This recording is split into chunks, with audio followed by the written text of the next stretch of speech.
Okay, if you have not seen this amazing film yet, please stop, go watch Sinners, and come back.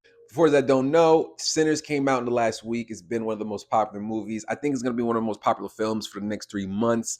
And I had to do another review about this film. Why? Because there is so many random things that we could speak about in this film, specifically certain cultural themes in this film. Y'all know the deal by now. I'm here to talk about it. And before I get into this review, please don't forget to like, comment, give me your thoughts on the film. Follow this TikTok page. Hit that link in the bio. On my last review, I was getting into some certain characters, like the nephew of the two twin brothers that is a inspiring blues jazz guitarist.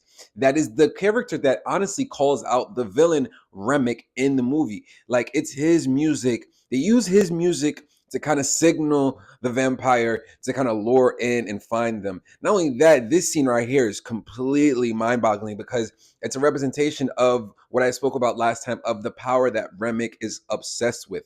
He's literally, he ain't trying to eat you. He's trying to take up in your memories, your culture, where you come from, everything that is about your people. And this scene specifically, they show that through and through. I've also seen some dope discussions on the internet just about this character alone, just of his motives, narratives, and kind of just where his story went throughout this movie. I personally feel like a big part of his storyline is kind of the to chase your dreams, if you will. Some of this is to chase your dreams. Follow me. You know, a lot of like black homes in America, in my opinion, culturally, historically, people have always knocked their kids to chase their dreams, and specifically in the fields of art. In the movie, his father, who's a pastor, yes, he's religious, but he's also just didn't believe that he can be a guitarist. At that time, being a black person in America, going to be a guitarist, going to be a trumpet player, it was like a fool's dream, especially when we still got Jim Crow in the bag.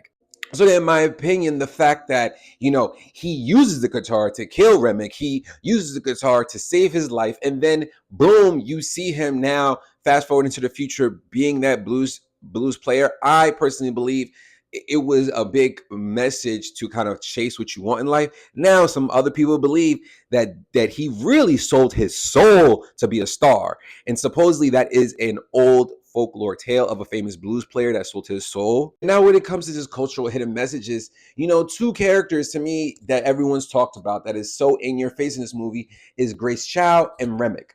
Remick is an Irishman.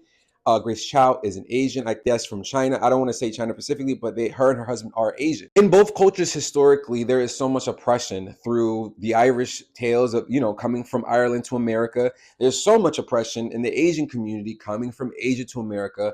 And a lot of times, most people I know do not have that awareness to realize that, of how much they relate to the black community in that way. And the way Ryan Coogler uses the historical facts, in my opinion, putting it in the plot. The fact that she literally says, "Come on in, vampires, come hang out with us," is crazy, because you don't even really get to that point of saying this until it affected you. I mean, she only said this because you thought her daughter was going to die. And I was watching this with a person, they were like, I mean, I get her point of view, but that's the problem in a bigger picture sense. You know, sometimes with unity, with people coming together, you can change everything. And sometimes that requires sacrifice and maybe putting yourself second. I think Harry Seinfeld, I think her character, Haley Seinfeld's character, is a great representation of someone just putting themselves second. They may not relate to every problem.